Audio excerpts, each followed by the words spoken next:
June 4th, 1944, just outside Harland, Iowa. The first light of dawn broke across the endless cornfields, spilling gold over the horizon. The air was heavy with dew, the kind that clings to your boots and makes the morning smell alive. Somewhere between the scent of wet soil and green stalks came something sweeter. Honey. Thick, warm, and alive. It drifted from neat wooden hives lined beside a weathered red barn, humming with the constant rhythm of 1,000 wings. John Winslow Carson, 36 years old, stood in the quiet haze of sunrise. One hand rested on the frame of a hive box, the other on his hip. His flannel shirt clung to his back, soaked through with early humidity.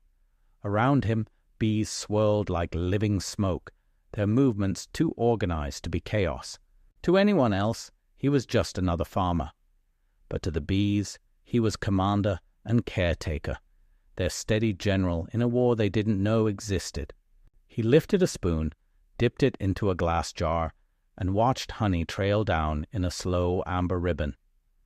"Sweetest thing in the world," he murmured, voice low and cracked from too much tobacco and too many Iowa winters. Then quieter. "But ain't nothing sweet about this war." A sound broke the stillness, not the hum of bees, but a distant mechanical rumble. He looked up. Not tractors, not trucks. Bombers. A squadron of B-17s thundered east, their bellies glinting silver in the rising sun. They were headed for England, for Europe, for hell. John didn't wave. There was no one left to wave to. His brother, Mark, had shipped out last winter, and the letters had stopped weeks ago.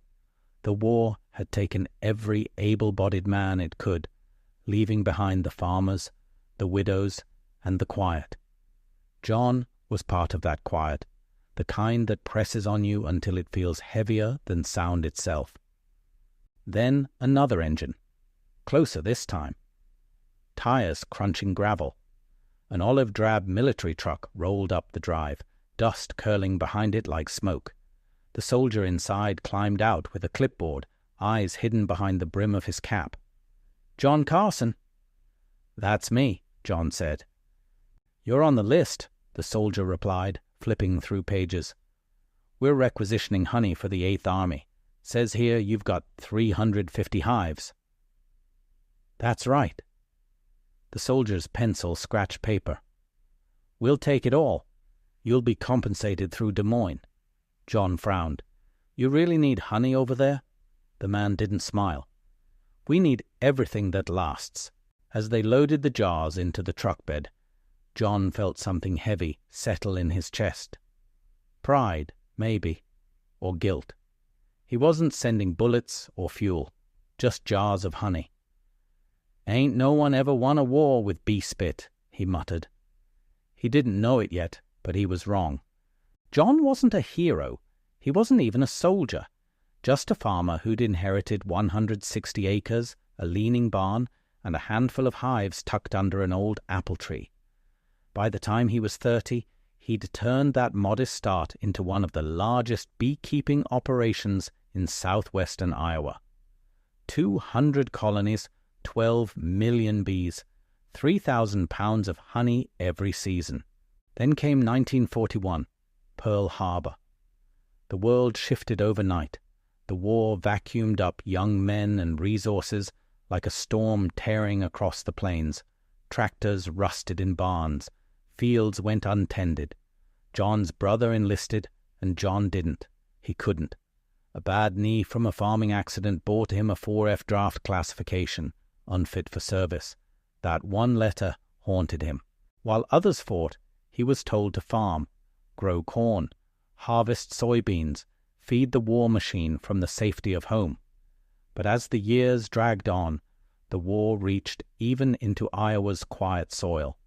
Sugar was rationed to 26 pounds per person per year, barely a quarter of what Americans once used.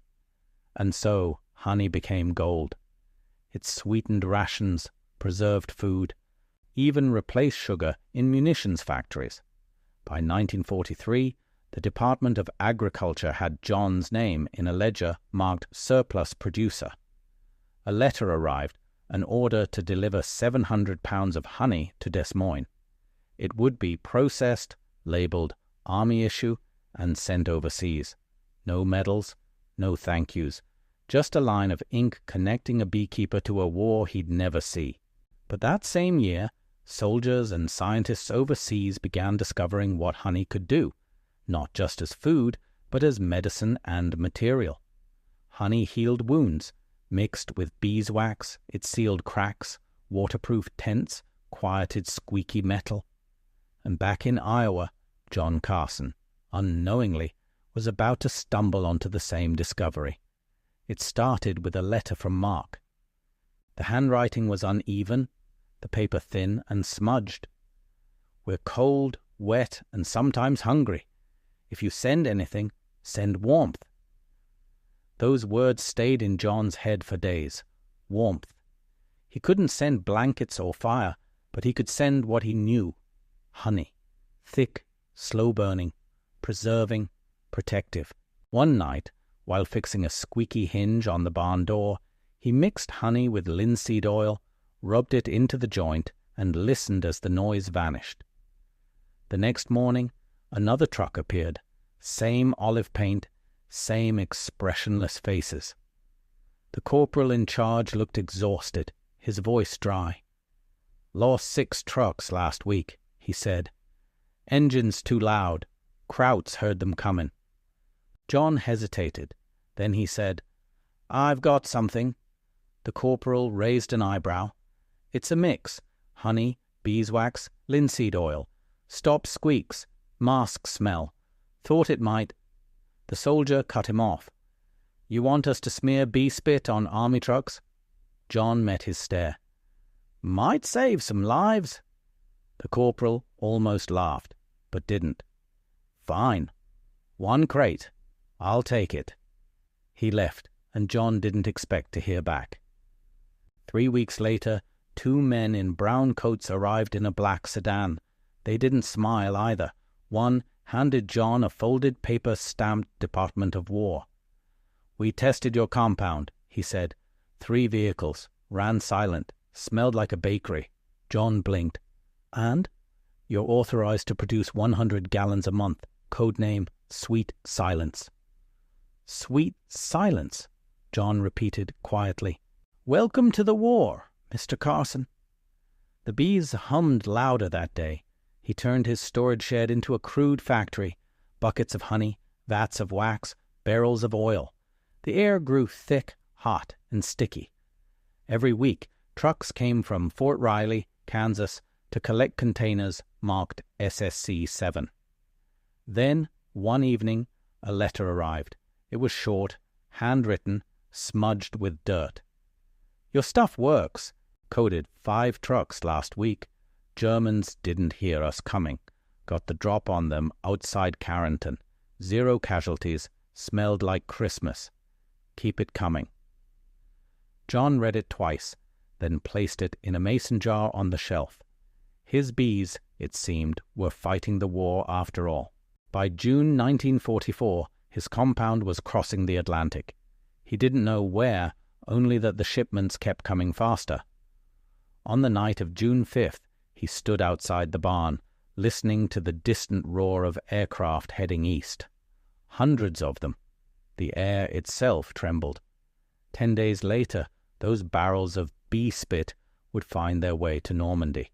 Convoys rolled through the French countryside, engines muffled, exhausts sealed, axles coated in honey-dark compound.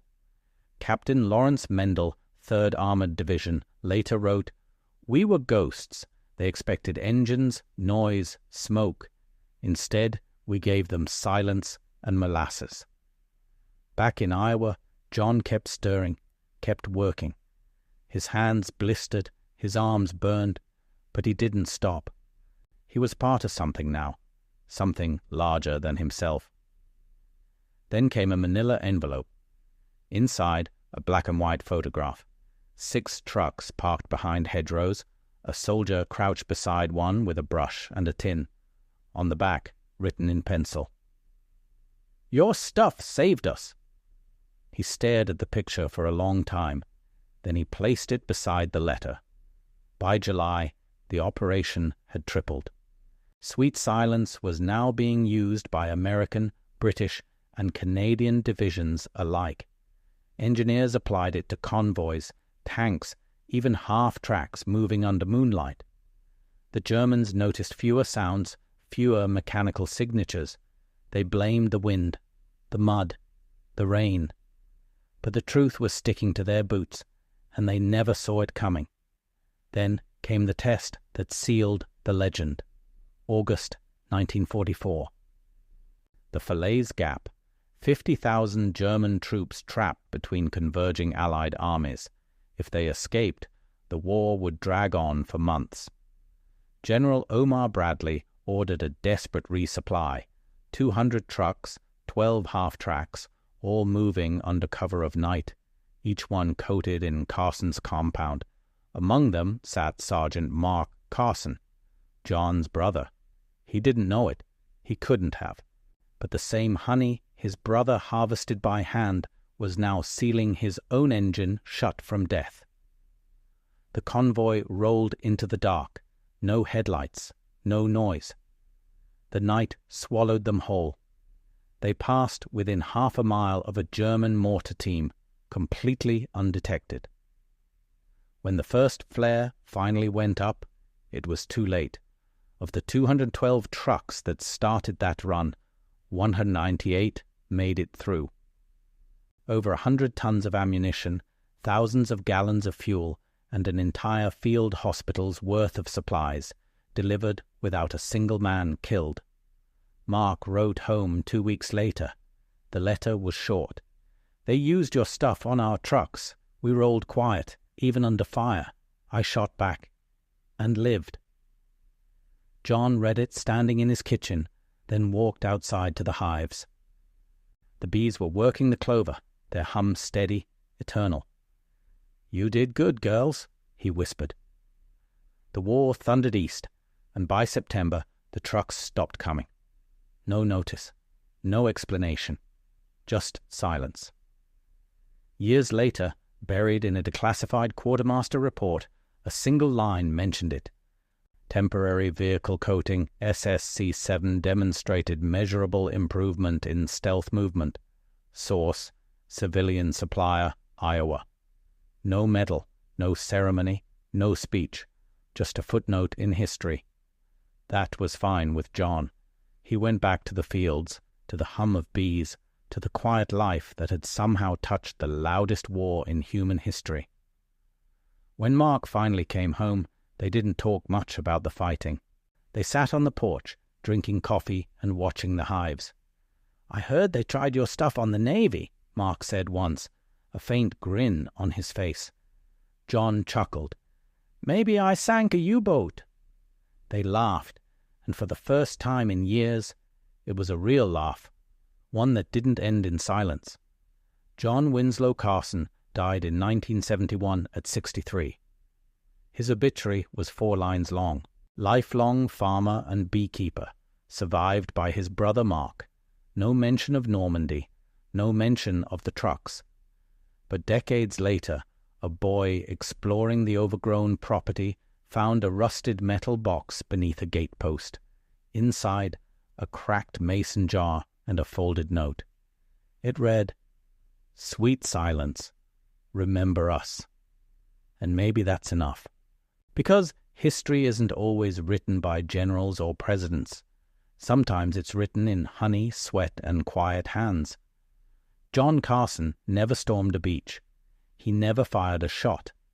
But his bees, his strange, stubborn creation, rolled through the mud of Europe and carried men safely through fire. And in a world that measured victory by destruction, he found another way, a way built on patience, ingenuity, and the hum of life that refused to die.